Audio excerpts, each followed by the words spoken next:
10th லெவல்தான் G.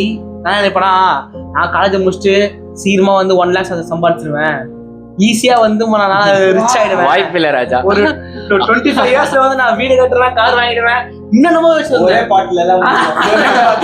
அந்த மாதிரிதான் யோசிச்சிருந்தேன். But இந்த காலேஜ் முடிச்சு உடனே அந்த ரியாலிட்டி வந்து அடிக்கிறப்போ டப்பால் டிப்பா அடிக்கிறப்போ உண்மையா இது ஒரு 10,000 ரூபாய்க்கு சாக வேண்டியதாகுது. இல்ல ஜி, இப்போ நம்பிக்கை இருக்கா வாங்குவீங்கன்னு? இப்ப கூட நம்பிக்கை இருக்கு. அது தெரியல.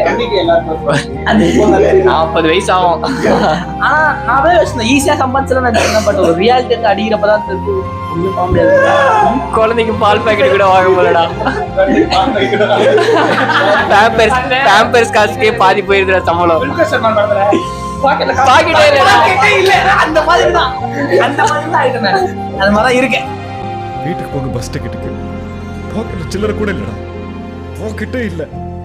இதை விட கொடுமை என்னடா இருக்க முடியும்?